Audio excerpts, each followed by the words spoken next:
Nós vamos então iniciar o nosso trabalho de hoje estudando o Livro dos Espíritos, quarta parte, Esperanças e Consolações.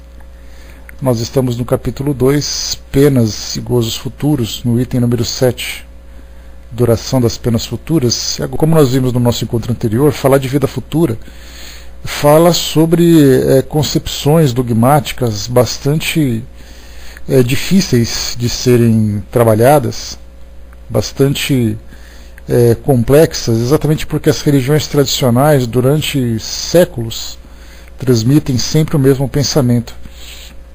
E quando a gente fala sobre essa transmissão de pensamento, nós não podemos nos esquecer que isso nos atinge de certa forma diretamente, porque hoje nós pensamos diferente, mas o nosso passado era um passado voltado para essas crenças, né? Nós fomos dessas igrejas também, sejam elas as católicas, sejam elas as evangélicas, né? Nós falamos católicas porque nós temos a apostólica romana, nós temos a ortodoxa, a grega, nós temos a russa, então nós temos ali várias religiões de ordem católica também.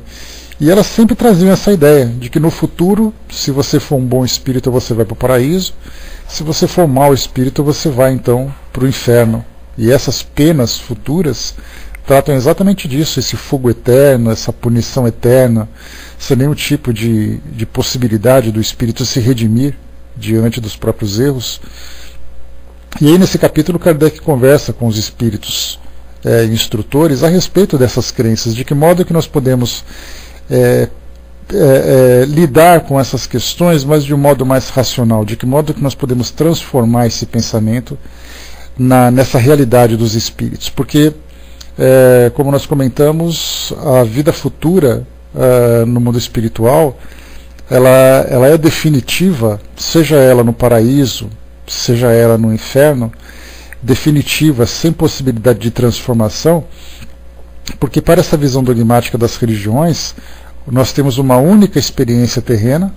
Essa experiência terrena é a nossa única chance de acertar ou a nossa única chance de errar, e a partir desse erro, se você não se arrepende, naturalmente baseado, especialmente voltado para o erro, mas se você não se arrepende por ter ali a sua convicção de que o que você fez estava certo dentro do seu conhecimento, mesmo que o seu modo de pensar se transforme e você comece a pensar de um modo diferente e veja que você errou, isso já não é mais possível, porque o dinamismo do mundo espiritual dentro da visão religiosa tradicional é muito diferente da visão dinâmica que o Espiritismo nos traz.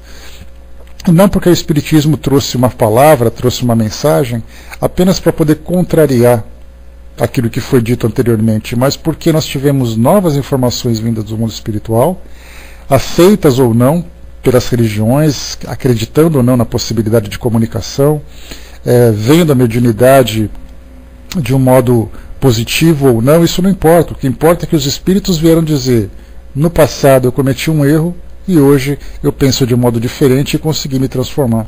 Isso não é aceito. E é bastante estranho, porque mesmo que a gente veja que a possibilidade de fazer diferente, porque se você perguntar para um religioso dessas escolas tradicionais, você acha que poderia ser diferente se por acaso um espírito fosse para o inferno e lá ele tivesse possibilidade de se arrepender e ele pudesse sair dessa condição e alcançar um paraíso? Você acha que isso ia ser legal? Ele vai dizer: poxa, eu acho que ia ser legal, só que está escrito que Deus não faz isso. E aí então fica preso naquela visão limitada, né, de um rótulo divino, de um pensamento que foi interpretado no passado, né, de traduções que foram deturpadas, que foram deformadas, palavras ao pé da letra que foram aceitas, e aí não muda mais, porque o que foi dito e não importa mais o que vem depois. E essas palavras que foram ditas, nós temos ali milênios na estrada do tempo, né, que foi dito lá atrás, e até hoje continuam mantendo essas concepções, mesmo desejando algo diferente, mesmo talvez que essa fosse uma possibilidade, mas não se aceita, simplesmente porque o que foi dito, o que foi escrito não pode ser mudado. Mas a doutrina espírita traz para nós aqui essa visão diferente. Então Kardec conversa com os espíritos sobre isso, a duração dos sofrimentos do culpado, se ela é arbitrária, se ela é subordinada, né? Aí, ou seja, se ela é simplesmente imposta ou ela depende de alguma lei. Nós vimos a lei de causa e efeito, que nós não temos ainda uma compreensão do que ela realmente significa, de que modo que ela nos atinge. A gente tem um modo muito simplista, né? Se você faz, você recebe. Se você planta, você colhe. Não tem ali as variáveis no meio dessa equação, na nossa visão, mas na verdade ela tem ali uma interpretação completamente diferente do ponto de vista espiritual, se comparado com aquilo que nós vemos do mundo material. A duração dos sofrimentos do culpado, Kardec perguntou o que determina. Os espíritos disseram que principalmente o seu tempo necessário, né, o tempo necessário para o seu melhoramento, ou seja, o próprio espírito que vai determinar o tempo do seu duramento, da sua duração, mas não porque ele deseja isso, porque a gente lembra que não basta um desejo. Muitas vezes o indivíduo precisa se transformar interiormente para aceitar aquilo de fato. Vocês se lembram que a gente já fez aquela comparação. Se você vai, por exemplo, numa penitenciária e pergunta para os presidiários: você está arrependido do que você fez? Todos vão dizer que estão arrependidos. E você acha que o que aconteceu com você foi justo? Todos vão achar que não houve justiça para isso. Isso porque eles estão ali submetidos a uma experiência dolorosa que faz com que eles desejem que alguma coisa diferente aconteça, mas não que eles acreditem nisso necessariamente. Então essa questão do arrependimento sincero e a proposta de transformação é algo que o indivíduo vai conquistando com o passar do tempo. Não é simplesmente assim, eu quero fazer diferente. Ele pode tentar fazer diferente, mas se ele não vivenciar essa transformação interior, isso não vai adiantar. Então cada um tem o seu próprio tempo. Ele vai vivendo, ele vai refletindo, ele vai tendo contato com as lembranças do seu passado, com as consequências do seu presente, vai começando a fazer planejamento no seu futuro, e aí então ele vai começando a quebrar aquela casca que foi criada, aquela resistência, né, que ele acabou criando contra essa transformação. E aí então ele vai tendo, né, a consciência de que o erro que ele cometeu poderia ter sido evitado, tarefas novas podem ser praticadas, realizadas para que isso se transforme e tudo mais. Então depende dele. Então nós podemos chegar no mundo espiritual já com essa proposta de transformação, ou eu posso chegar no mundo espiritual e continuar ainda remoendo essas mesmas dores, né? Então essas palavras de São Luís para nós. Para o espírito sofredor, o tempo parece tão longo ou mais curto do que quando esteve encarnado. E aí lembrando aqui que no mundo espiritual a perspectiva do tempo é muito diferente da nossa perspectiva, né? Os espíritos têm ali uma noção diferente.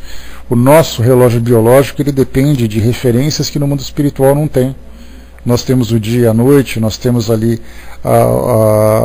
as nossas mudanças biológicas, da criança para o adolescente, para o jovem, para o adulto, para o idoso. Então nós vamos passando por essas fases de transformações físicas e isso serve para nós como referência. No mundo espiritual não. No mundo espiritual é apenas aquela consciência que fica simplesmente analisando o tempo, vivenciando aquilo que a sua mente produz, e ele acaba perdendo essa noção de tempo. Aliás, né, uma passagem interessante, que é um livro chamado O Abismo, alguns de vocês devem conhecer. Não é um livro que nós podemos dizer assim que ele tem um endosso da codificação, porque ele traz algumas informações que a gente dá aquela coçadinha no pé da orelha, né? Será que é isso mesmo que fala aquele livro? Mas tem uma passagem interessante, que existem ambientes no mundo espiritual em que os espíritos ficam confinados naquela tortura mental e eles perdem a noção do tempo e do espaço. Eles não sabem onde estão e nem há quanto tempo. Essa falta dessas duas referências é para ele um verdadeiro tormento. Seria quase que o inferno. Ele não sabe simplesmente nada do que está acontecendo à sua volta. E aí então eu trouxe para vocês aquela referência, né, do assassino de Castelnaudary, aquele que ficou durante aqueles séculos todos revivendo o assassinato que ele praticou lá no século XVII, e somente, né, bom dia Cidizinho. E aí, somente no século XIX que ele foi ter o contato, né, com a realidade que ele vivenciava. Então na verdade para ele era simplesmente aquele tormento que nunca acabava. Então, quando se fala em penas eternas, na verdade a eternidade ela é presente na cabeça dele, na mente dele, enquanto ele pensar, enquanto ele não tiver essas novas referências. Então, sem a referência do tempo, sem a referência do espaço, nós ficamos completamente desorientados. E isso, para nós que não vivenciamos isso, pode parecer uma coisa, isso é tranquilo, se eu ficasse num lugar como esse, porque esse foi o pensamento que eu tive na época, se eu estivesse num lugar como esse, eu conseguiria me estabilizar, eu conseguiria me estabelecer, né? Eu não me perderia no tempo. Mas depois que a gente começa a ficar um tempo, as coisas complicam. As coisas complicam porque a gente começa então a sentir os efeitos reais disso tudo. E não tem como expressar, não tem como falar sobre isso sem vivenciar de fato. No 1006, a duração dos sofrimentos do espírito pode ser eterna. Aí colocou para nós aqui que, sem dúvida, se ele fosse eternamente mau, se jamais tivesse de se arrepender, nem se melhorar. Mas, nesse caso, como a gente lembra, como o espírito não nasceu para viver eternamente naquela mesma condição, mas ele acaba sendo sempre impulsionado para o novo progresso, essa condição de sofrimento eterno ela também se transforma, só que em maior ou menor tempo de acordo com o espírito. Armando colocou, né? Esses espíritos não estão presos a um lugar circunscrito como umbral, colônias, etc. Eles estão presos em sua mente. Exato, agora presos em sua mente, o que você pensa no mundo espiritual se torna para você uma realidade. Né? Para nós é muito difícil falar isso, Armando, porque como a gente vive no mundo material e as referências que a gente tem dizem respeito à matéria, é difícil a gente falar que o indivíduo vive a mente dele um pesadelo que nunca acaba. A gente não consegue trazer isso por uma comparação nossa, né? Então a gente fica apenas com aquilo que os espíritos passam e a gente fica tentando imaginar como é que isso acontece. Quando a gente dorme, por exemplo, e vivencia um pesadelo, esse pesadelo acaba quando você acorda. Então a gente pode voltar assim em alguns momentos do nosso tempo e dizer assim, você teve um dia que eu tive um pesadelo que foi um tormento e eu acordei assustado. Agora imagine a gente ficar durante séculos num pesadelo que nunca acaba.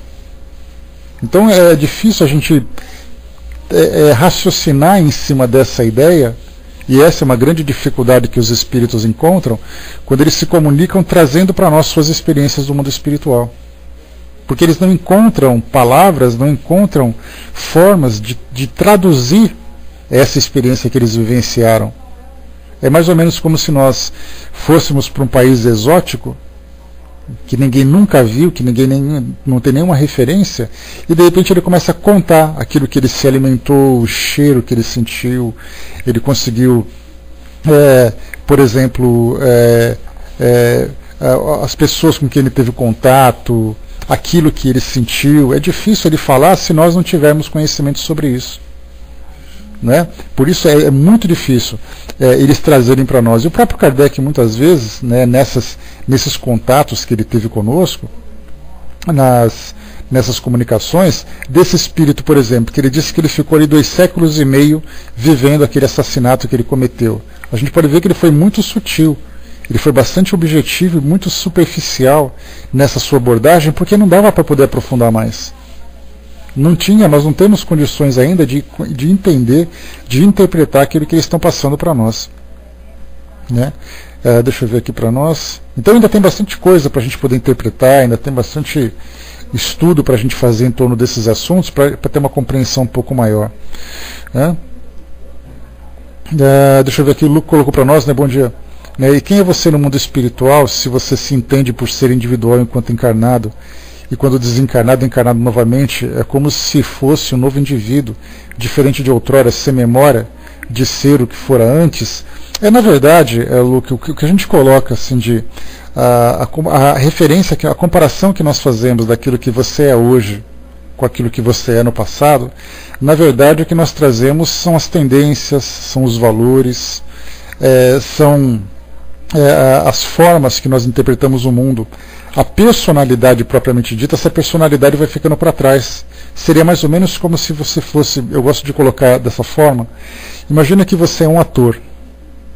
E você sendo um ator com uma carreira longa de trabalhos que você faz no teatro, no cinema, na televisão, você tem as personalidades que você vai interpretando. Né? Então essas personagens, na verdade, ela de certa forma, em cada trabalho que você realiza, ela traz para você um certo conteúdo pessoal. Então você acaba aprendendo com aquilo que você interpreta, com as situações, né, que cada trabalho te apresenta, com a convivência com os colegas de trabalho. Então uma hora você é um vilão, outra hora você é um herói, outra hora você é um anônimo, outra hora você é só um figurante. Então cada experiência dessa te incorpora uma certa experiência. No mundo, para nós que somos espíritos imortais, nós somos esses atores. A diferença é que nós não temos a recordação de quais foram essas personalidades, exatamente porque se nós tivéssemos essa lembrança, né, os espíritos falam muito sobre isso, que esse esquecimento do passado é como se fosse uma lei. Mas a gente pode até ultrapassar um pouquinho essa barreira da lei e entender o seguinte, que na verdade, como nós temos que focar o nosso desenvolvimento nas nossas experiências atuais, tudo aquilo que vier do nosso passado vai interferir no nosso presente. Então a gente vai viver aquela confusão. Então o nosso cérebro material, nosso cérebro físico, acaba sendo limitado apenas nessa realidade. Então, mais uma vez, essa é uma tentativa de interpretação que a gente faz sobre essa realidade. Então, como é que eu posso acreditar na reencarnação se eu não me lembro de nada disso? A referência que nós temos são as pesquisas que vêm sendo realizadas de pessoas que têm lembranças do passado. Então, na verdade, nós temos ali evidências dessas vivências do passado, mas nós não temos ainda como comprovar isso tudo. Até porque, independente da nossa vontade de provar alguma coisa, nós não conseguimos avançar nessa barreira. Né? É como se você vivesse uma eterna amnésia. Né? Então, no mundo espiritual, os espíritos têm essa facilidade de recordar, exatamente porque as lembranças que nós temos registradas no nosso cérebro físico, né, naturalmente guardados na nossa memória espiritual, mas que o nosso cérebro físico consegue comportar, no mundo espiritual nós já não temos mais essa dificuldade. Então nós temos assim uma facilidade maior de lembrar do nosso passado. Mas ainda assim tem espíritos que desencarnam e eles não se lembram do seu passado. Só com o passar do tempo, quando eles vão se desprendendo dessa realidade que eles viveram na última encarnação, é que eles conseguem assim sutilmente terem essas lembranças anteriores, né? Então, com calma, o espírito vai retomando as suas lembranças, as suas memórias, mas muitas vezes para ele acaba sendo um grande tormento. A amnésia para nós pode ser uma grande salvadora. Certa vez eu perguntei para o espírito sobre isso, porque essa dúvida que você apresentou é algo que todos nós temos. Embora nós tenhamos ali a convicção da reencarnação, nós entendamos o seu mecanismo, nós não conseguimos ainda compreender o nosso passado exatamente por essa falta de lembrança. Então eu perguntei para os espíritos, não seria muito mais fácil se nós tivéssemos essa recordação do passado para poder viver aqui o nosso presente, o nosso dia a dia? A gente não ficaria brigando com a dúvida? Não seria mais fácil? O espírito respondeu com muita sutileza, com muita sabedoria. Ele falou assim, olha, não tem momentos na sua vida atual que você gostaria de esquecer, de tão arrependido que você está de fazer algumas coisas? Imagine se além desses erros que você cometeu nessa existência atual, você ainda tivesse aquela avalanche de lembranças negativas do seu passado. Como é que seria a sua cabeça? Como é que seu psiquismo trabalharia? Então, na verdade, esse bloqueio que nós temos hoje, ele nos serve exatamente como uma proteção. A própria psicologia hoje, a psiquiatria, fala dos bloqueios mentais que nós criamos hoje. Você passa por um trauma muito difícil na sua vida pessoal, de uma experiência que você vivenciou. Tem pessoas, por exemplo, que vivenciam sequestros relâmpago nessas grandes cidades que a gente vivencia, e ele sabe que ele foi sequestrado, mas ele não sabe quem foi, quantos eram, onde ele foi. Simplesmente cria um bloqueio, porque essa lembrança seria para ele muito traumática. Tem pessoas que perderam entes queridos na sua vivência e eles não se lembram de detalhes. Bloquearam aquilo na sua mente e não conseguem. Aí muitas vezes tem que fazer um trabalho de regressão de memória, de psicoterapia, para tentar desbloquear aquilo, para trabalhar aqueles sentimentos que continuam prendendo. Então muitos de nós trazemos esse bloqueio, e aí então vem essas terapias de vivências passadas, onde o indivíduo vai até um determinado ponto da sua vivência anterior, desbloqueia aquela lembrança, faz um trabalho com ela, e aí então ele se liberta daquelas angústias, daquelas dificuldades. Então lidar com esses pensamentos do passado, para nós, são informações que nós temos, mas nós não temos como apalpá-las, né? Nós não temos como trabalhar de modo material com ela, né? Né? E como encontrar sua identidade original sem a interferência das histórias vividas em tantas encarnações? A nossa identidade original é aquilo que nós somos hoje. Pensa o seguinte, esquece o seu nome, esquece onde você nasceu, esquece o time de futebol que você torce, esquece o seu programa de televisão favorito. Pense exatamente naquilo que você é. Quais são as suas... Nem naquilo que você acredita, porque hoje você acredita numa coisa e no passado você acreditou em outra coisa. Mas pensa assim, que tipo de pessoa você é? Qual é o caráter que você tem? Você se considera uma pessoa de bem, uma pessoa egoísta, uma pessoa sem caráter? Os sentimentos que você tem são direcionados para toda a humanidade? São direcionados apenas para as pessoas que te interessam? É isso que a gente vai então começando a avaliar exatamente o nosso caráter, porque se você é assim hoje, não importa onde você nasceu, qual o nome que você tem, que time que você torce, você vai sempre continuar sendo esse mesmo tipo de personalidade, esse mesmo tipo de ser, esse mesmo tipo de espírito. Então, assim, é difícil para nós trabalhar com essas informações, trabalhar com essas ideias, mas a gente tem que se desprender da nossa personalidade atual para poder assumir a nossa personalidade original, que para nós hoje isso não é fácil de fazer e nem possível também. É só no mundo espiritual que a gente consegue, quando nós conseguimos alcançar um nível evolutivo bastante elevado. Porque mesmo que eu desencarnasse hoje, eu ia chegar no mundo espiritual como André, sendo corintiano, nascendo em São Paulo e sendo espírita. Porque essa é a crença que eu tenho atualmente. Mas conforme o tempo vai passando, eu vou evoluindo, eu vou me desprendendo de todas as referências desse mundo material, e aí então eu vou entrando em sintonia com esse pensamento universal, e aí então eu vou descobrir quem realmente eu sou de fato. É difícil, mas isso a gente tem que ter paciência para a gente não quebrar etapas. Por enquanto nós somos assim. Seria como se você perguntasse para uma criança: o que você vai ser quando crescer? Ele pode esboçar alguns desejos, imaginar o que gostaria de ser, mas ele jamais vai conseguir ter certeza de quem realmente ele vai ser quando crescer. A gente pode fazer um caminho contrário. Eu sou assim hoje, mas quais foram os caminhos que eu percorri para chegar naquilo que eu sou hoje? Aí eu vou fazendo um caminho reverso, né? Quando eu tinha tantos anos, volto mais um pouco, passo pelas experiências para construir aquilo que eu sou hoje. Mas você antecipar aquilo que você ainda não conhece, a gente não é capaz ainda. Né? E principalmente porque a preocupação que a gente tem que ter hoje é agora. Né? O futuro fica para o futuro. Não adianta você imaginar assim, lá no mundo espiritual eu desejo ser. Você pode desejar, mas enquanto você não construir hoje aquilo que é possível para você construir, você não vai chegar onde você deseja. A Miriam colocou, né, os espíritos explicam inclusive que o próprio espírito na erraticidade nem sempre lembra de todas as vidas, se isso for desnecessário. Né, o registro está lá, mas só é mexido se for útil. Exato. Né, não adianta você ficar pensando naquele seu passado, porque se você ficar vivendo as lembranças do passado, você anula completamente o seu presente, a sua atualidade. O Oberdan lembrou lá em cima, né, um espírito no livro dos médiuns, para aqueles que duvidam, diz, né, no ar existe água, né, mas não vemos com os olhos. Se porém aprendemos uma quantidade de ar e congelar, aparecerá gotículas de água. Né? Então são informações que a gente vai vivenciando. Né? Deixa eu ver aqui. Existe um caminho original, digo, antes da primeira encarnação, no nascimento do ser espiritual?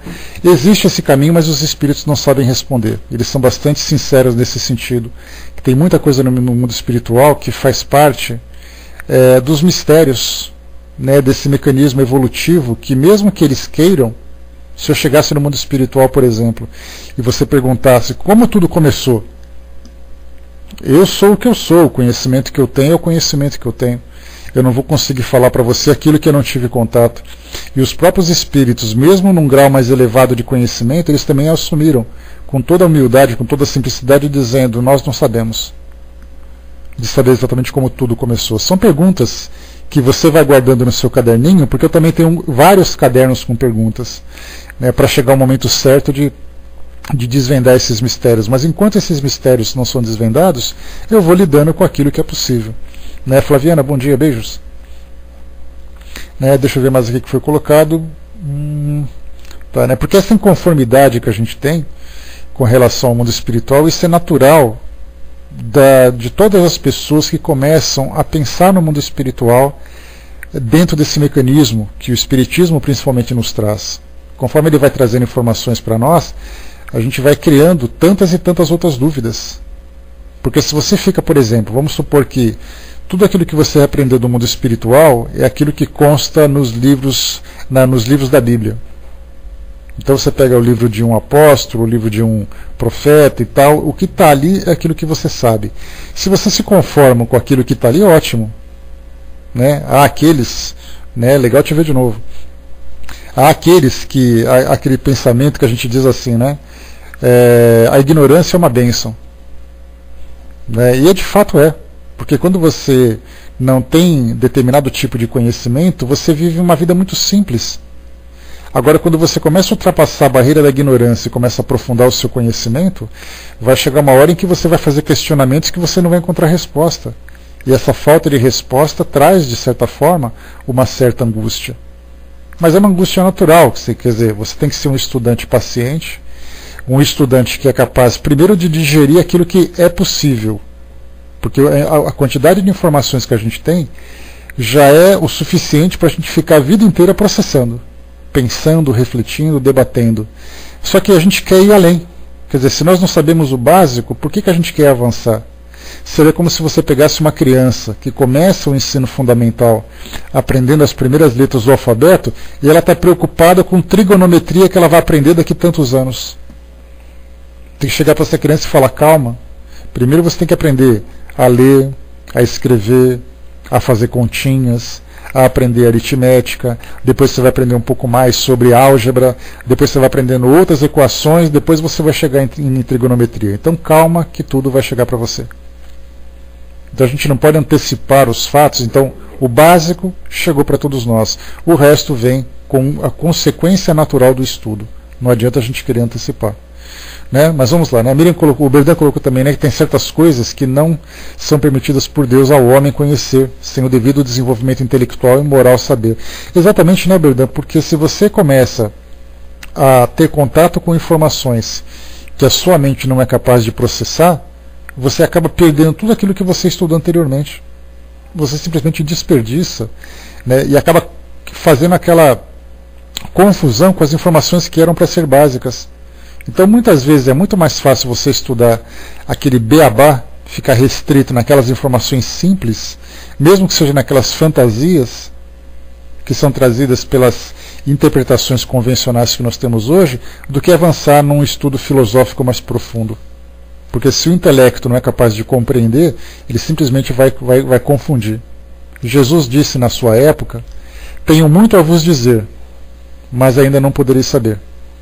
Mas ainda não podeis saber. Essa passagem, essa frase, ela é muito sábia. Né? Exatamente, você acaba viajando na maionese. Né? É muito sábia porque realmente tem muita coisa do mundo espiritual a ser revelado. Mas naquela época, quando Jesus falou com seus apóstolos, e para nós hoje, nós ainda não podemos saber. Não por uma questão de proibição, mas por uma questão de limitação. Então temos ali hoje nós temos as várias religiões que nos trazem visões diferentes. Nós temos ali literatura riquíssima e vastíssima para ampliar o nosso conhecimento. Mas se a gente não for com calma, digerindo isso primeiro, para depois adentrar num campo que está além desse material que nós temos hoje, a gente não vai conseguir pegar. Seria mais ou menos como Ícaro, né, querendo voar em direção ao Sol, e de repente o calor começou a derreter suas asas. Então primeiro aprende a andar, depois aprende a voar. O Zé lembrou aqui, né, Joana de Ângeles ensina um modo fácil de você descobrir quem você é atualmente. Alguém quer conhecer tal método? Coloca na área de texto aí, Zé, sempre interessante. Né? Deixa eu ver, enquanto isso vamos lá. Questão número 107 a gente já falou, né? Há espíritos que jamais se arrependem. A esse jamais que a gente lembra, né, é um arrependimento tardio e não jamais definitivo. Então a gente lembrou no nosso estudo anterior que no Antigo Testamento, na Bíblia de modo geral, as palavras eternidade, nunca, jamais, para sempre, elas são usadas de um modo muito fácil, só que na verdade elas têm ali uma visão, um significado, né, não tão complexo, pelo contrário, né? Deixa eu ver aqui, questão 1007, né, não é 107.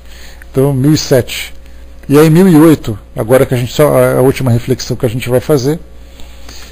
A duração das penas depende sempre da vontade do espírito, não existindo as que lhes são impostas por um determinado tempo. Aí aqui está falando para nós que tem aqui aquelas penalidades em que o espírito acaba se transformando com a sua vontade, mas existem aquelas em que são impostas, em que ele tem que vivenciar aquilo. E aí eu trouxe para vocês, né, os relatos que nós temos de lugares assombrados, por exemplo. Quando você pensa assim, por que um espírito fica preso, confinado dentro de um ambiente? Por que ele não pode se libertar?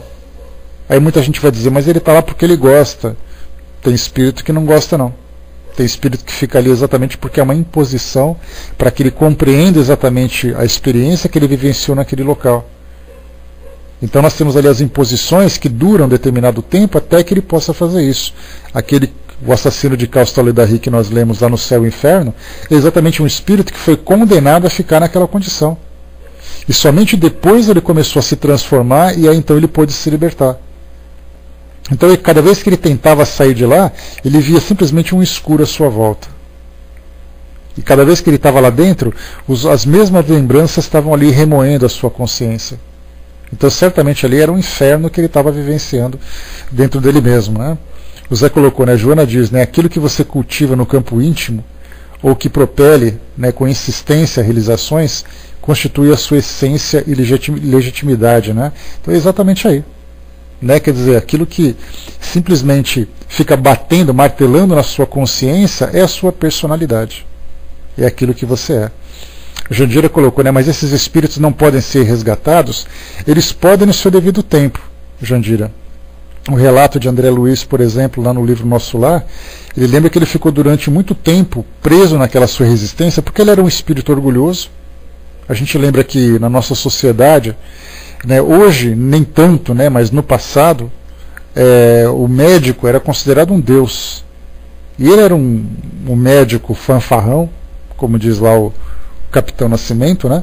Ele era um médico fanfarrão, era um médico que se aproveitava da sua posição social, era um médico que era bem reconhecido, e quando chegou no mundo espiritual, carregou consigo aquela carga de arrogância, aquela carga de orgulho, e ele teve que queimar essa gordura durante muito tempo, até que ele se colocasse naquela condição de humildade, e aí então ele desse continuidade na sua evolução. Assim muitos espíritos vivenciam. Eles diziam assim, poxa vida, mas eu era espírita, eu frequentava lá o centro espírita, acabei de desencarnar e eu não saio desse lugar. Ele fica perambulando pelas ruas da cidade, ele fica vivenciando as experiências da sua casa, e ele fala, mas eu estou desencarnado, eu quero ir embora daqui. E ele vai ficar vivendo aquele isolamento, aquela solidão, até que ele apresente condições psíquicas para se desprender do mundo material e adentrar no mundo espiritual. Então, na verdade, assim, não é que eles não podem ser resgatados. Muitas vezes eles não devem ser ainda resgatados. Agora, outros espíritos, e eu espero sinceramente que todos nós estejamos nessa condição, muitos espíritos, assim que desencarnam, já têm ali a companhia espiritual para poder desprendê-lo do mundo físico. Então, quer dizer, essas penas são impostas muitas vezes para que o espírito possa primeiro transformar o seu modo de pensar, o seu modo de sentir, para depois ele ser merecedor de receber essa assistência do mundo espiritual. Para nós parece injusto, né? Mas seria assim, como é que você pode libertar, por exemplo, um criminoso de uma penitenciária se ele não se arrepende do que ele fez? A gente tem aquele prazo que o indivíduo fica preso, aí ele passa por uma entrevista social e psicológica, né? Para saber se ele se arrepende, se ele está em condições de voltar à sociedade. Aí você pergunta para ele assim, escuta, você está arrependido do que você fez? Aí ele fala, não estou arrependido não. A gente vai libertar esse criminoso para viver um regime semiaberto, por exemplo? Não, ele vai continuar ali preso, até que ele possa sofrer ali o tempo necessário, a experiência necessária, para que ele possa chegar no momento certo e falar assim, olha, eu estou muito arrependido do que eu fiz, e fazer isso com sinceridade. Aí então é o primeiro passo para ele começar a ver a realidade de um modo diferente. Né? O Berdão colocou, é como o trabalhador espírita que comete suicídio e o médico que fuma. Né? Pois é. Tudo com tempo, tudo com calma, ele vai conseguir se transformar. Vamos agora, 1009. Agora a gente vai entrar num campo de filosofia, né? Porque aqui nós temos textos assim um pouco extensos, para que a gente possa compreender um pouquinho mais sobre essa questão da eternidade na visão desses espíritos instrutores. A Jandira colocou que quando uma pessoa tenta cometer suicídio, não morre, mas se arrepende muito e pede muito perdão a Deus ao que fez, né? Aí é uma relação dela com Deus, né? A gente lembra que quando a gente fala em crimes que nós cometemos contra nós ou contra outras pessoas, a gente pode citar, por exemplo, o aborto, o suicídio, o assassinato. Então são crimes que nós cometemos que, do nosso ponto de vista, nós fazemos uma análise muito fria da situação. Então você pensa assim, uma mulher que comete um aborto, por exemplo, ela está condenada por aquilo que ela fez. É a visão da sociedade. Já na visão do mundo espiritual superior é assim, por que essa irmã fez isso? O que a levou a esse tipo de atitude? Então você pega, por exemplo, 10 mulheres que passaram por essas experiências, cada uma vai contar a sua história. Tem um filme muito interessante, um filme brasileiro, na verdade é um documentário brasileiro, chamado O Aborto dos Outros. Para quem gosta de estudar esses temas assim, que exigem de nós uma análise sobre a ética da sociedade, a ética da ciência, esses temas polêmicos e tudo mais, esse filme é indicado. Nesse filme, Os Abortos dos Outros, são analisados 4 casos de aborto. E nesses 4 quadros de aborto, nós vemos 4 situações diferentes. E aí, então, quando você assiste, e naturalmente você tem que neutralizar da sua consciência aquele impulso para fazer qualquer tipo de julgamento, porque você vai dizer assim, né, não, porque ela está errada, porque ela vai sofrer, não pode fazer julgamento. Apenas ouça a história de cada pessoa. Uma adolescente de 14 anos que foi estuprada na porta da escola ficou grávida. E ela recebeu autorização da justiça para fazer o aborto. Uma mulher que tinha engravidado e ela tinha o seu filho era anencéfalo. Ela recebeu autorização da justiça. Uma mulher que teve ali 3 ou 4 filhos e abortou os 3, 4 filhos porque ela não gostava de ficar grávida. E porque o marido dela abandonou. Em um outro caso que eu não me recordo. Então a gente vai vendo, cada caso tem uma situação.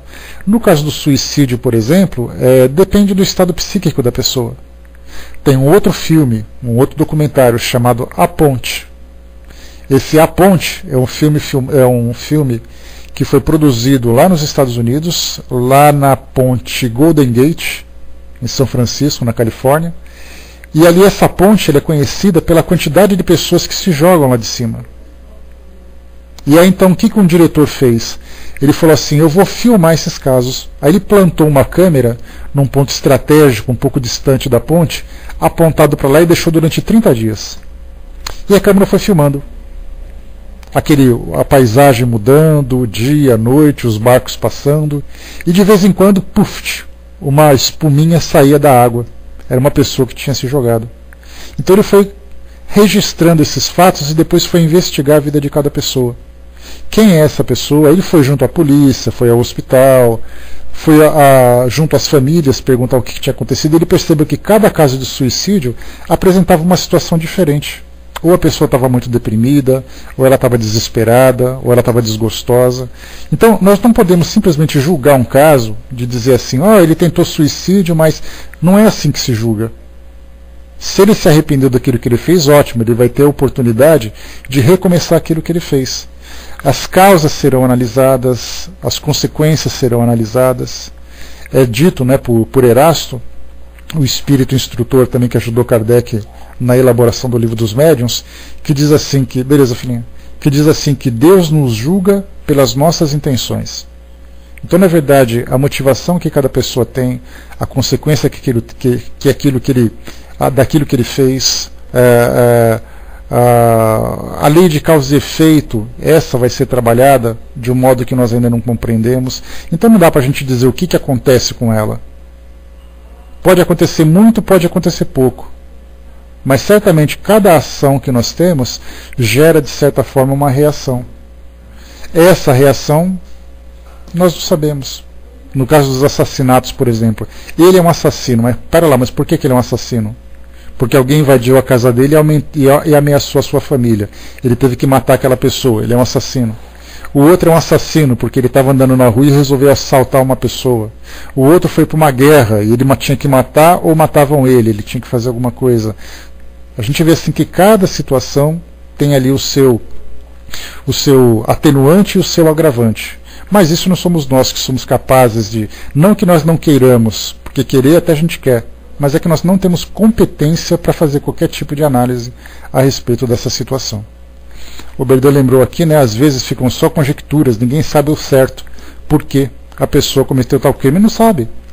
Muitas vezes uma pessoa... Aconteceu, por exemplo, com esse ator que cometeu suicídio recentemente, o Valmor Chagas, né? Foi encontrado morto, com um tiro, aquela coisa toda. A família fica perguntando, mas por que isso aconteceu? Simplesmente não sabemos. Isso agora diz respeito a ele, na relação dele com Deus e com essa justiça que rege nossas vidas. Né? A oração auxilia, sem dúvida nenhuma. Né? Os espíritos sempre falam, né, que cada vez que você faz uma prece amorosa, respeitosa, compreensiva, em direção a alguém que cometeu ato dessa natureza, esse tipo de sentimento sempre envolve essa pessoa, dando a ela mais coragem, mais motivação para ela se reerguer. Né? Os suicidas, durante muito tempo, e ainda hoje para muitas religiões, ele é visto como aquele que vai ficar condenado eternamente porque ele cometeu um crime contra Deus. A gente lembra que no passado os suicidas deveriam ter a cabeça cortada e não poderiam ser sepultados em solo sagrado. Então eles não eram sepultados nos cemitérios, eles não tinham direito a missas, eles não poderiam ter ali sepultados perto de igreja, eles eram simplesmente abandonados por todos. Era assim que funcionava naquela época. Hoje as pessoas dizem, cometeu suicídio, coitado, está no inferno para todo sempre. Mas felizmente a lei de Deus não trabalha dessa forma. Ela sempre dá oportunidade para que você possa voltar atrás, porque você nunca sabe quais foram as causas que te levaram àquilo. Né? O Berdan colocou, a igreja não reza a missa quem morreu por suicídio. Eu não sei se ainda é assim, o Berdan. Se for assim, né? Se for assim, então é. Mas eu não sei se é dessa forma que a coisa ainda funciona. Ainda é assim? Realmente eu não sei dizer. Mas vamos lá. Questão 1009. Vamos lá, pessoal, agora, porque agora presta bem atenção, porque é um texto um pouco longo, eu vou fazer aqui a leitura com calma, com os nossos comentários, para a gente poder aproveitar bem. Nós temos aqui duas respostas, uma de Santo Agostinho, outra de Lamennais, outra de Platão e outra de Paulo o Apóstolo, em torno dessa questão 1009, e mais depois, ao final, o comentário de Allan Kardec. Então vamos lá, texto por outras pessoas. A Tina colocou, uma pessoa que se suicidou há 20 anos, ela pode ter reencarnado? Pode ser que sim, pode ser que não. A gente simplesmente não sabe, Tina. Tá? É impossível a gente, do nosso ponto de vista, prever. Tem casos de pessoas que cometem suicídio e de imediato já são reencarnadas para que deem continuidade naquilo que interromperam.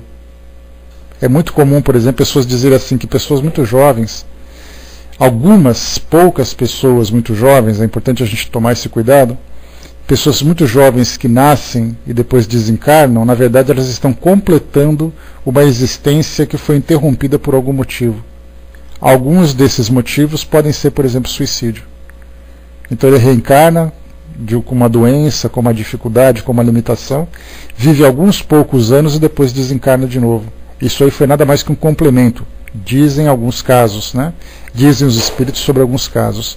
E tem aqueles casos, como por exemplo o próprio Camilo Castelo Branco, né, que teve ali a sua história relatada por Dona Ivone do Amaral Pereira no livro Memórias de um Suicida, que ele ficou no mundo espiritual durante 80 anos, para que ele pudesse se preparar para poder voltar à sua nova encarnação, né, dentro das condições que ele necessitava para evoluir. Então pode ser muito rápido, pode ser muito demorado, a gente não sabe simplesmente. Tá? Vamos lá, questão 1009, pessoal, focado aqui agora. Segundo isso, ou seja, segundo essa visão das penas que são impostas, ou penas que dependem da vontade do Espírito, segundo isso, as penas impostas jamais seriam eternas, ou seja, é determinado que o Espírito deve ficar restrito àquela situação. E essa restrição, para ele, ela é eterna também, ou seja, Deus, quando diz que o indivíduo vai ficar eternamente naquela condição, não existe possibilidade de Deus mudar de ideia? A resposta dos Espíritos: consultai o vosso bom senso, a vossa razão, e perguntai se uma condenação perpétua, em consequência de alguns momentos de erro, não seria negação da bondade de Deus. Aqui é importante lembrar uma passagem do Evangelho citada, que foi citada por Jesus, que ele diz assim, que nenhuma ovelha do meu Pai se perderá. Aí as pessoas usam essa frase da mesma forma que utilizam algumas partes, alguns versos da Bíblia, né? Só usa-se alguma parte de acordo com o interesse, de acordo com a conveniência. Se ele disse que nenhuma ovelha se perderá, esse nenhuma não significa assim, nenhuma, exceto aqueles. Se nenhuma ovelha se perderá, mesmo aquela que se desgarrou em determinado momento, ela será depois resgatada. Então essa passagem ela não é bem aproveitada da forma como ela é, do seu real significado. Então eles diziam assim, eternamente, ele vai ficar no fogo do inferno por toda a eternidade. Essa eternidade é definitiva. E quando Jesus diz nenhuma ovelha se perderá, esse nenhuma é condicionada ao ponto de vista de cada um. Então, na verdade, negar isso seria negar a própria bondade de Deus, que não daria oportunidade para o indivíduo que em determinado momento da sua vida, em virtude das circunstâncias, em virtude da sua ignorância, cometeu um erro, ele não pode se redimir desse erro. Continua. Que é, com efeito, a duração da vida, mesmo que fossem de 100 anos, em relação à eternidade? Eternidade. Compreendeis bem essa palavra? Sofrimento, tortura sem fim e sem esperança, apenas por algumas faltas. Não repugna o vosso próprio critério semelhante pensamento? Que os antigos tivessem visto no Senhor do Universo um Deus terrível, invejoso e vingativo, compreende-se. Na sua ignorância emprestaram à divindade as paixões dos homens.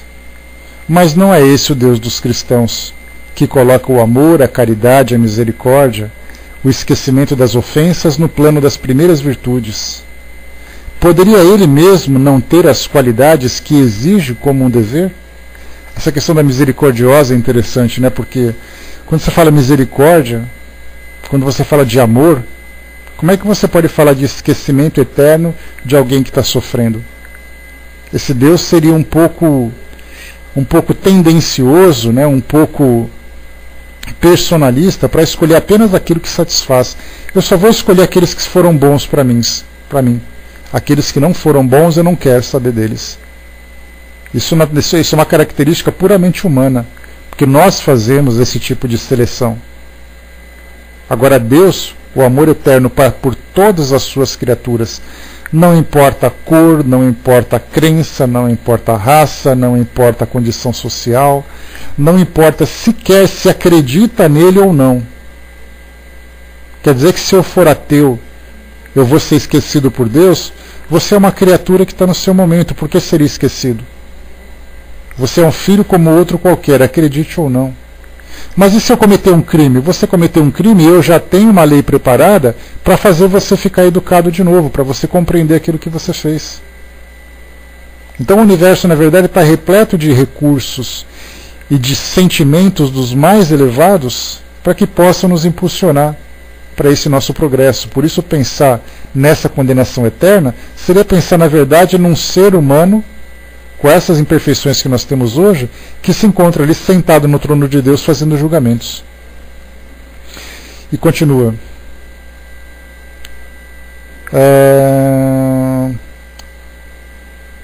Não há contradição. Só um instantinho aqui. Peraí que eu me perdi aqui, pessoal. Achei. Não há contradição em se lhe atribuir a bondade infinita e a vingança infinita? Dizeis que, antes de tudo, ele é justo e que o homem não compreende a sua justiça. Mas a justiça não exclui a bondade, e Deus não seria bom se destinasse às penas horríveis e perpétuas a maioria de suas criaturas. Poderia fazer da justiça uma obrigação para os seus filhos, se não lhes desse os meios de compreender?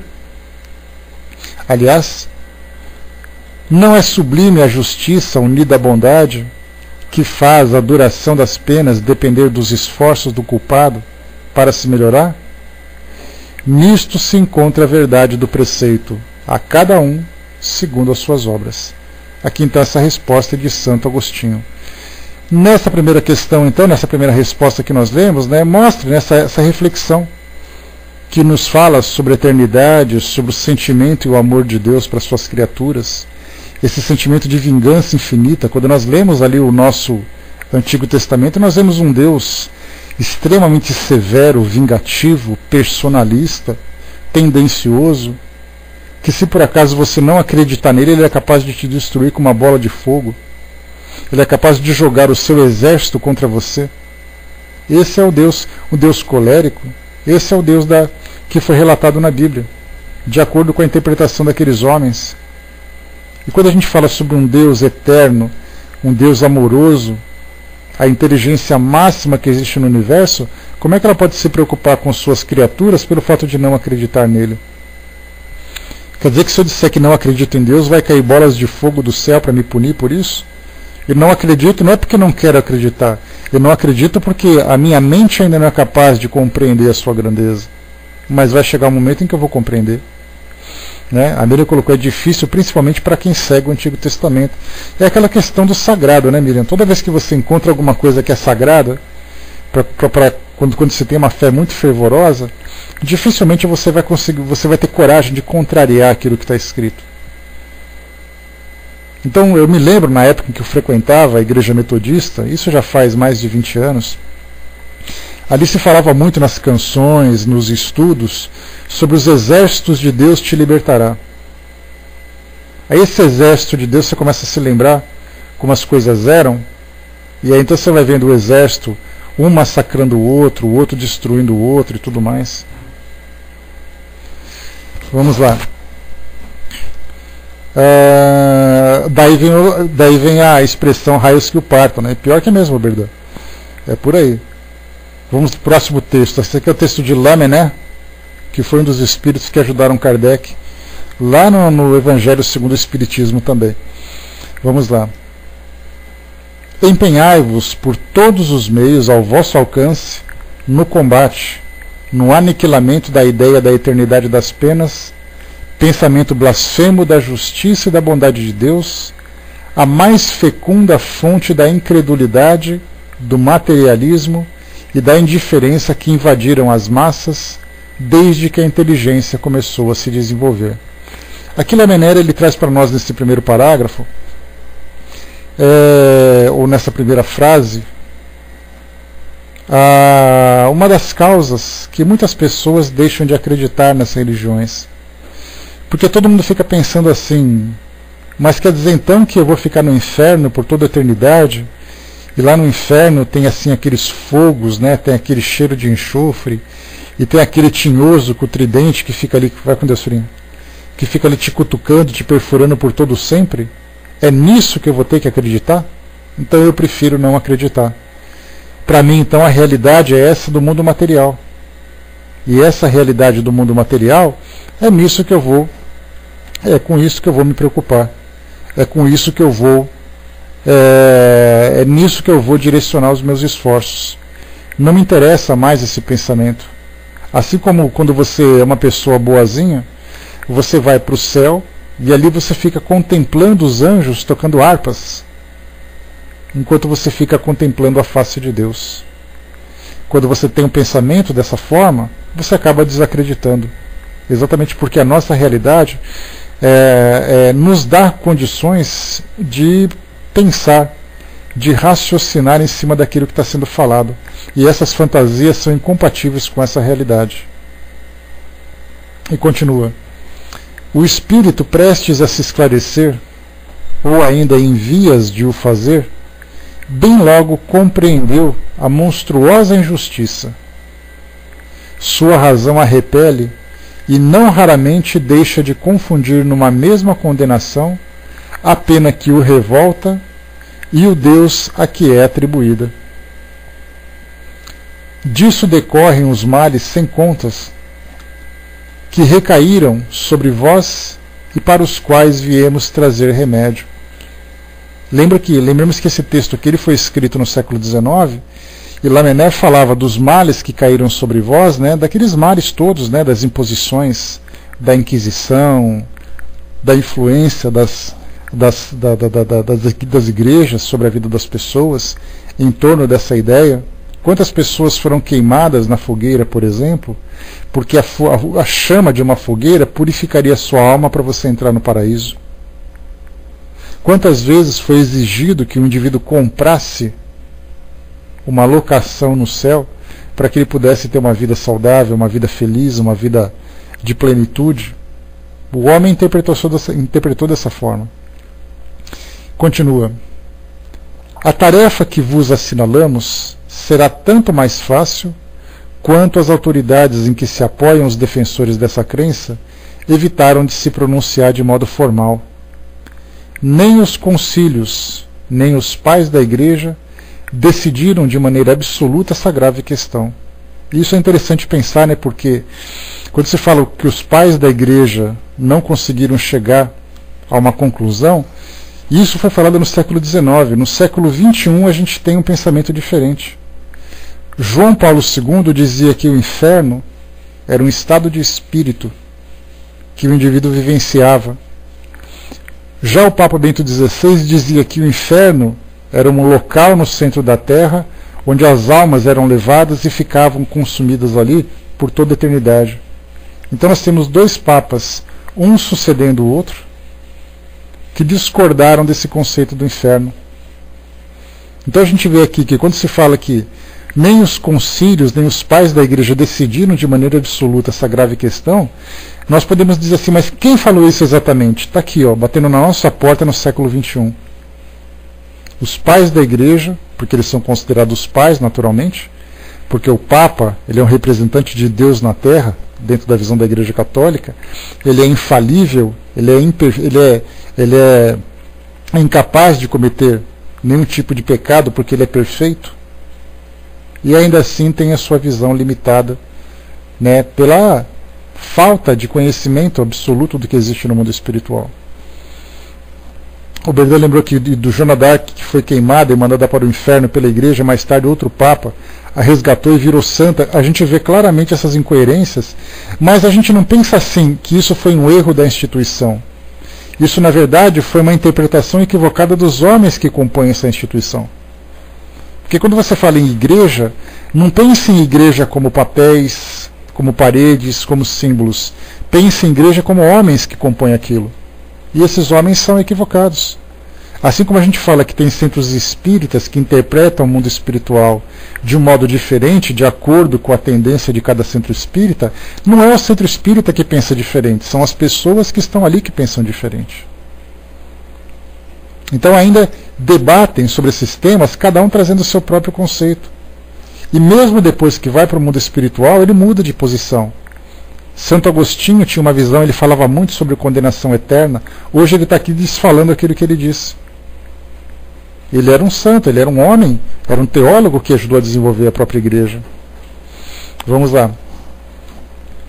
Se de acordo com os próprios evangelistas, tomando-se ao pé da letra as suas palavras alegóricas, o Cristo ameaçou os culpados com o fogo que não se extingue, com o fogo eterno, entretanto, nada existe nessas palavras que provem tê-los condenado eternamente.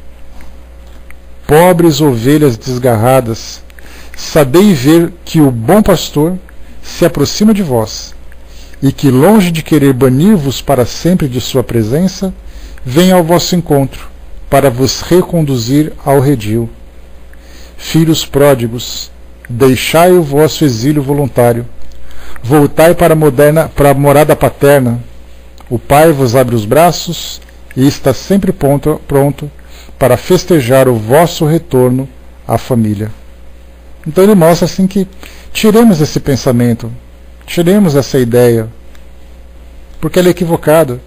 Mas as pessoas, isso vai ser um pensamento muito difícil de ser transformado, porque as religiões hoje elas estão cada vez mais fortes, né, dentro da sociedade, aqui no Brasil em especial.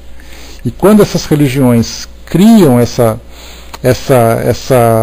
esse pensamento tão cristalizado na mente dos seus fiéis, demora muito para se transformar. Então a gente vai ter, infelizmente, vai ter ali 2, 3, 4 gerações ainda para começarem a pensar de um modo diferente.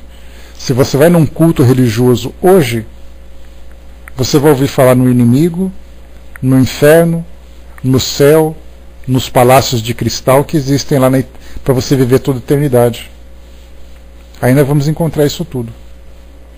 E a gente falava no nosso encontro anterior, eu comentei com vocês, um detalhe interessante, que o Geol, que era aquele local de fogo eterno que ficava em Jerusalém, que Jesus apontava e falava assim, olha, você vai para lá, e ali você vai ficar queimando por toda a eternidade.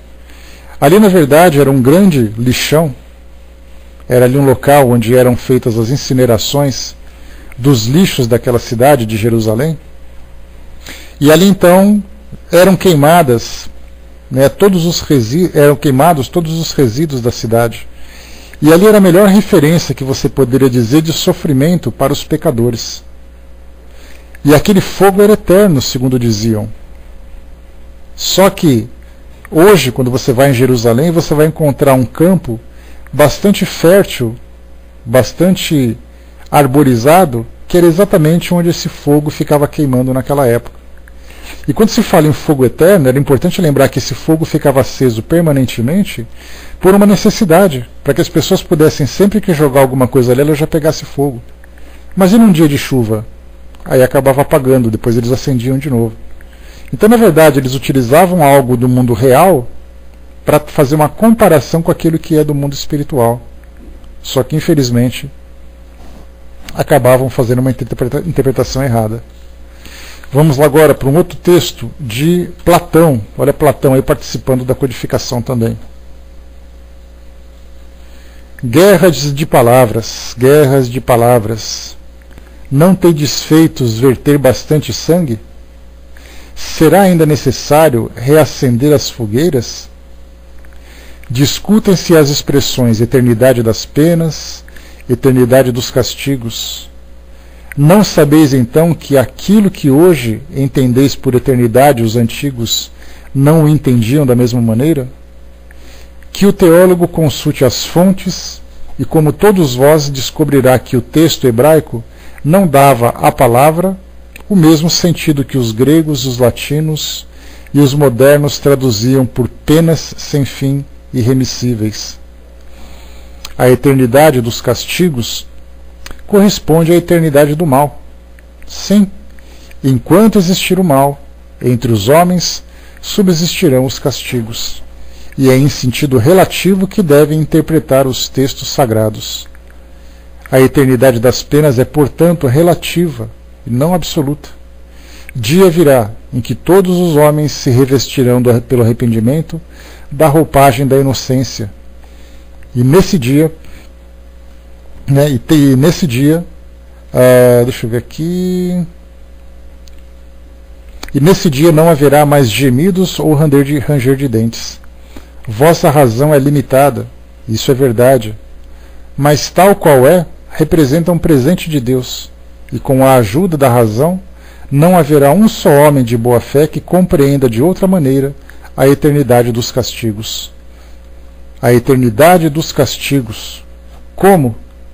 Teríamos então de admitir que o mal fosse eterno, mas só Deus é eterno, e não poderia ter criado o mal eterno, pois se assim não fosse, teríamos de destituí-lo do mais belo dos seus atributos, o soberano poder, porque deixa de ser soberanamente poderoso o que pode criar um demento, destruidor de suas próprias obras. Aqui o bacana dessa parte é que quando a gente fala assim que Deus ele é onipotente, onipresente e onisciente, ele tem o poder absoluto, tem a consciência absoluta e tem ali o conhecimento, o poder e a presença absoluta em tudo, em todos. Se ele tem todos esses atributos no mais alto grau, como é que a gente pode imaginar que o mal é tão eterno quanto ele próprio? A gente faz essa pergunta, faz aquela interrogação. Se o mal é eterno quanto ele próprio, então ele não é tão poderoso assim. Ele é só alguém que vive durante muito tempo, porque assim como ele vive durante muito tempo, o mal também vive durante muito tempo. E continua. Humanidade, humanidade, não mergulheis mais o teu sombrio olhar nas profundezas da terra buscando os castigos. Chora, espera, espia e refugia-te no pensamento de um Deus infinitamente bom, absolutamente poderoso e essencialmente justo. Aqui é interessante a diferença daquilo que Lamennais trouxe comparado com Platão. Platão era um filósofo, Lamennais era um teólogo.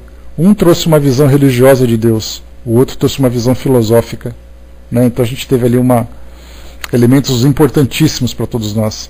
E agora a gente vai com Paulo de Tarso, aquele apóstolo, o próprio. Está aqui, ó, Paulo, o apóstolo, que traz para nós. Gravitar para a unidade divina, esse é o objetivo da humanidade. Para atingi-lo, 3 coisas lhe são necessárias: a justiça, o amor e a ciência. 3 coisas lhe são opostas e contrárias: a ignorância, o ódio e a injustiça. Pois bem, em verdade vos digo que mentis a esses princípios fundamentais ao comprometer a ideia de Deus com exagero de sua severidade, e duplamente a comprometeis, deixando penetrar no espírito da criatura o pensamento de que ela possui mais clemência, mansuetude, amor e verdadeira justiça do que costumais atribuir ao ser infinito. Destruís mesmo a ideia do inferno, tornando-a ridícula e inacessível às vossas crenças, como é para os vossos corações o horrendo espetáculo das execuções, das fogueiras e das torturas da Idade Média. Aqui então Paulo trouxe para nós uma comparação quando você fala, por exemplo, na ideia das guerras do passado, das torturas da Idade Média, das fogueiras, do espetáculo das execuções, esses que a gente vê na televisão. Quando a gente se depara com cenas como essa, bate em nós uma revolta tão grande, e ele procura tirar de nós essa revolta e fala assim: use essa mesma revolta contra essa ideia do inferno, contra essa ideia dessas penas, dessas condenações eternas, porque elas não são reais. O Espírito sempre vai ter tantas e quantas forem necessárias as oportunidades para poder se reerguer. Mas como? Pergunta aqui Paulo. É quando a era das represálias cegas já foi superada pelas legislações humanas, que esperais mantê-la numa forma ideal? Ó, crede-me, irmãos, em Deus e em Jesus Cristo.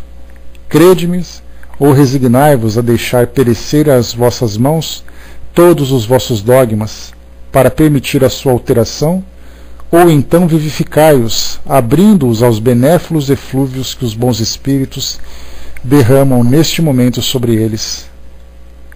A ideia do inferno, com suas fornalhas ardentes, com suas caldeiras ferventes, pôde ser tolerada ou admissível num século mitológico.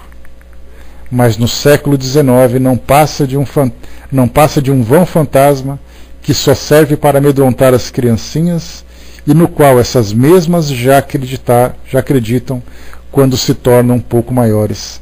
Olha aqui, ele faz uma referência do ensinamento no século XIX. Nós já estamos no século XXI. E esse pensamento ainda continua presente na cabeça das pessoas. Basta você ir a uma igreja, ouvir um culto, ouvir uma pregação que fale sobre o pecado, que fale sobre o mal, que você vai ouvir a palavra diabo, inferno, e as palavras diabo, inferno e eternidade. E até hoje continuam falando nisso, cada vez mais, e muito mais do que isso, fazendo terrorismo, porque se você não fizer aquilo que Deus deseja, e naturalmente esses representantes sabem o que Deus deseja, você vai ser condenado a toda a eternidade, a esse sofrimento. Continua para nós. Persistindo nessa mitologia apavorante, engendrais a incredulidade, origem de toda a organização social. Eis porque tremo ao ver toda uma ordem social abalada e a ruir sobre as próprias bases por falta de sanção penal. Homens de fé ardente e viva, vanguardeiros do dia da luz, ao trabalho, pois, não para manter velhas fábulas atualmente desacreditadas, mas para reavivar e revitalizar a verdadeira sanção penal sobre formas que correspondam aos vossos costumes, aos vossos sentimentos e às luzes de vossa época. Paulo falava a Kardec e também aos seguidores do Espiritismo naquela época, que viviam na época do iluminismo, da razão, ou seja, é essa razão que deve ser privilegiada, é essa razão que deve ser exaltada, e não simplesmente uma crença fantasiosa. E infelizmente a gente continua vivendo isso até os tempos atuais. Quem é com efeito o culpado? Aquele que por um extravio, por um falso impulso da alma, se distancia do objetivo da criação, que consiste no culto harmonioso do belo e do bem, idealizado pelo arquétipo humano, pelo homem-deus, por Jesus Cristo. Qual é o castigo? A consequência natural decorrente desse falso impulso, uma quantidade de dores necessárias para fazê-lo aborrecer-se de sua deformação, pela prova do sofrimento. É isso que é o castigo, essa definição de castigo que traz para nós aqui. Nada mais é do que a consequência dolorosa daquilo que o indivíduo pratica. Castigo é o aguilhão que excita a alma pela amargura a voltar-se sobre si mesma, retornarão caminho da salvação. O objetivo do castigo não é outro senão a reabilitação, a redenção. Ou seja, não é aquela pena eterna que todo mundo pensa, né, que você está sendo castigado por toda a eternidade e vai ficar assim. Na verdade, essa punição que o próprio indivíduo se impõe, ou que é imposta a ele de acordo com a circunstância, serve para que ele possa compreender aquilo que ele fez e se reabilitar diante do seu erro. Querer que o castigo seja eterno por uma falta que não é eterna é negar-lhe toda a razão de ser. Em verdade vos digo, cessai de pôr em paralelo na eternidade o bem, a essência do Criador, com o mal, essência da criatura. Isso seria criar uma penalidade injustificável. Afirmai, ao contrário, o abrandamento gradual dos castigos e das penas pelas transmigrações e consagreis, pela razão ligada ao sentimento, a unidade divina. Então olha que interessante, o abrandamento gradual dos castigos e das penas pelas transmigrações, ou seja, é a reencarnação que, época após época, vai fazer com que o indivíduo, amadurecendo, crescendo, dissipando de sua consciência essas tendências negativas, ele vai então abrandando cada vez mais as suas penas, os seus castigos, vai diminuindo o seu sofrimento, porque ele também vai evitando esse tipo de comportamento.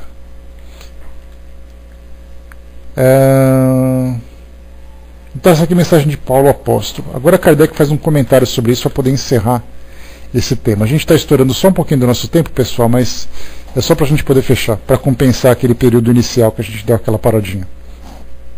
Comentário de Kardec. Deseja-se incitar o homem ao bem e desviá-lo do mal pelo engodo das recompensas e o temor dos castigos. Mas se esses castigos não são apresentados de maneira que a razão repele, são apresentados de maneira que a razão repele, não terão sobre nenhuma influência. Não terão sobre ele nenhuma influência. Longe disso, ele rejeitará tudo, a forma e o fundo. Que se lhe apresente, pelo contrário, o futuro de uma forma lógica, e ele não o recusará. O Espiritismo lhe dá essa explicação. A doutrina da eternidade das penas, no seu sentido absoluto, faz do Ser Supremo um Deus implacável. Seria lógico dizer-se que um soberano é muito bom, muito benevolente, muito indulgente, que não deseja senão a felicidade dos que o rodeiam, mas que ao mesmo tempo é invejoso, vingativo, de um rigor inflexível e que pune com o suplício máximo 3/4 partes de seus súditos por uma ofensa ou uma infração às suas leis. Ainda mesmo aqueles que faliram por não as conhecer, não seria isso uma contradição? Pois bem, Deus pode ser menos do que seria um homem? Outra contradição se apresenta nesse caso. Desde que Deus tudo sabe, sabia então, ao criar uma alma, que ela teria de falir. Ela estava, desde a formação, destinada à infelicidade eterna. Isso é possível? É racional? Com a doutrina das penas relativas, tudo se justifica. Deus sabia, sem dúvida, que ela teria de falir, mas lhe dá os meios de se esclarecer por sua própria experiência e pelas suas próprias faltas. É necessário que ele expie os seus erros para melhor se firmar no bem, mas a porta da segurança jamais lhe será fechada, e Deus faz depender o momento da sua libertação dos esforços que ela fizer para atingir. Eis o que todos podem compreender, o que a lógica mais meticulosa pode admitir. Se as penas futuras tivessem sido apresentadas dessa maneira, haveria muito menos céticos.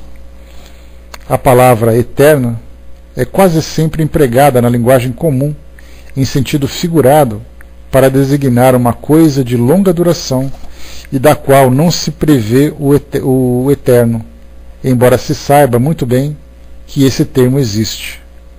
Dizemos, por exemplo, os gelos eternos das altas montanhas, dos polos, embora saibamos, de um lado, que o mundo físico pode ter um fim, e de outra parte, que o estado dessas regiões pode modificar-se pelo deslocamento natural do eixo da Terra ou por um cataclismo. A palavra eterno, nesse caso, não quer dizer duração infinita. Quando sofremos uma longa doença, dizemos que o nosso mal é eterno. Que há, pois, para afirmar, para admirar, se os espíritos que sofrem desde muitos anos, desde séculos e até mesmo de milhares de anos, também digam assim. Não nos esqueçamos, sobretudo, de que a sua inferioridade, não lhes permitindo ver o termo da rota, eles creem sofrer eternamente, e é para eles uma punição. De resto, a doutrina do fogo material, das fornalhas e das torturas empregadas ao tártaro do paganismo está hoje completamente abandonada pela alta teologia. Apenas nas escolas, esses apavorantes quadros alegóricos são ainda apresentados como verdades positivas por alguns homens mais zelosos do que esclarecidos. E isso muito erroneamente, pois as imaginações jovens, uma vez passando o terror, poderão aumentar o número de incrédulos. A teologia reconhece hoje que a palavra fogo é empregada em sentido figurado, devendo ser entendida como um fogo moral. Está vendo só um fogo moral quando ele fala? Lembra exatamente aquilo que João Paulo II falou, o Papa, e o Papa Bento XVI falou também, contradizendo-se um ao outro. Então, quer dizer, hoje tentam fazer uma interpretação desse fogo material ou de um fogo moral. Um interpreta como moral, o outro material. A própria doutrina espírita traz para nós também esse fogo moral que queima e atormenta, né, sempre vai estar ali presente na vida daquele que cometeu um equívoco, enquanto ele não se transformar. E continua. Os que, como nós, acompanharam as peripécias da vida e dos sofrimentos do além-túmulo, através das comunicações espíritas, puderam convencer-se de que, por não terem nada de material, eles não são menos pungentes. A respeito mesmo da sua duração, alguns teólogos começam a atingi-las no sentido restrito que indicamos acima e pensam que, de fato, a palavra eterno pode referir-se às penas de si mesmas, como consequência de uma religião, né, como consequência de uma lei imutável e não na sua aplicação de cada indivíduo.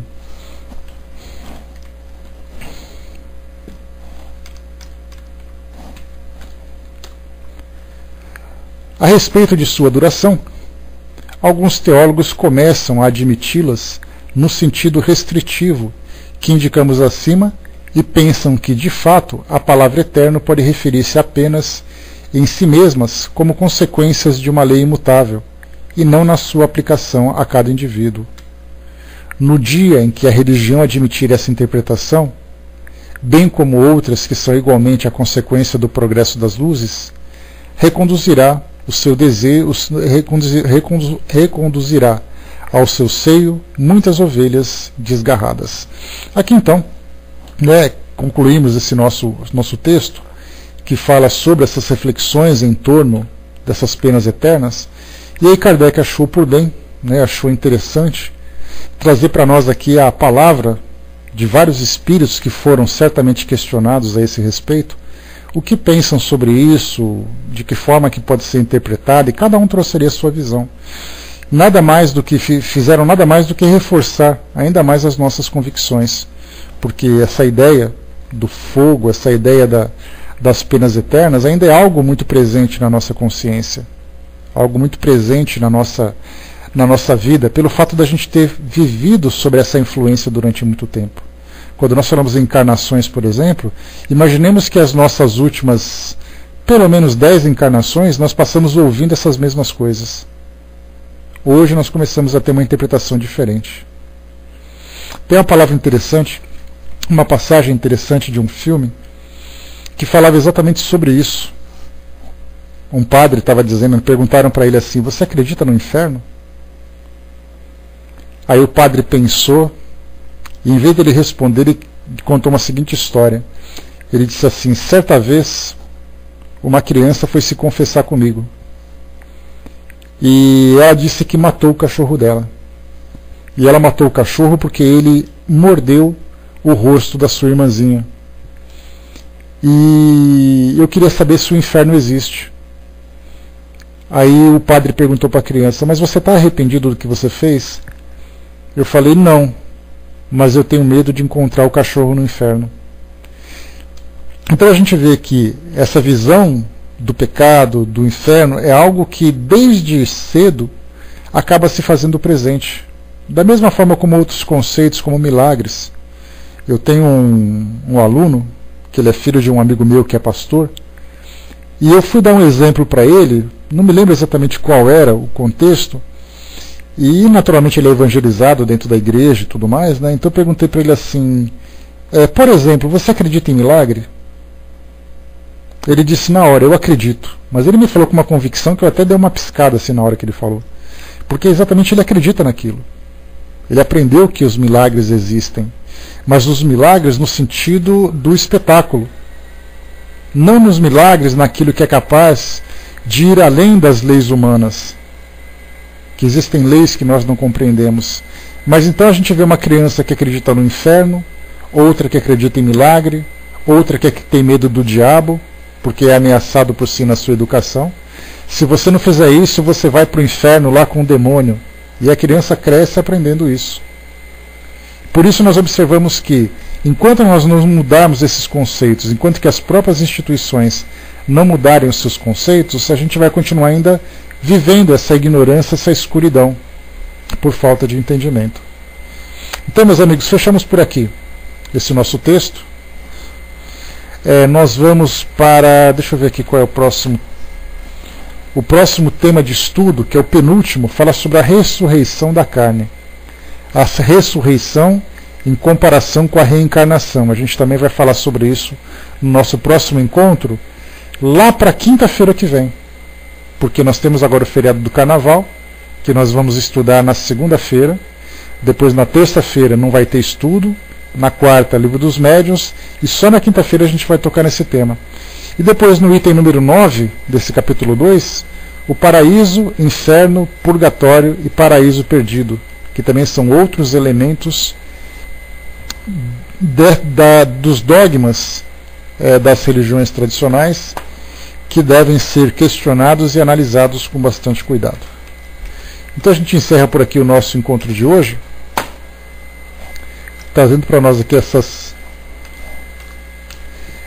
reflexões, esperando que tenham sido produtivas. E como eu falei para vocês, por serem muitos textos, acaba ficando assim um pouco sem diálogo, sem interação, mas é necessário a gente ouvir essas reflexões para formarmos as nossas opiniões. A Miriam colocou, se puderem, leiam sobre a vida de Vianney, que é o cura d'Armes, o espírito que dá instruções no Evangelho segundo o Espiritismo, que foi padre que recebia confissões de uma forma muito coerente, enxergava a pessoa como uma alma, aprendiz, e não dava só penitências que a igreja impunha. Ele escutava e orientava a reflexão. Então já era um espírito que fazia a sua transformação, que é o chamado São João de Vianney, que é hoje um santo da Igreja Católica também. Tem então uma belíssima história. E até hoje o corpo dele, o corpo dele é aquele corpo incorrupto que se encontra lá na França, onde ele está ali, naquele caixão de vidro, a exposição, e a casa dele virou um museu também. É uma história muito bonita que vale a pena. Pessoal, fechando por aqui então o nosso trabalho, nós vamos então para aqui para o nosso encerramento. Eu vou aproveitar que hoje está tranquilo aqui, vou fazer a nossa prece final.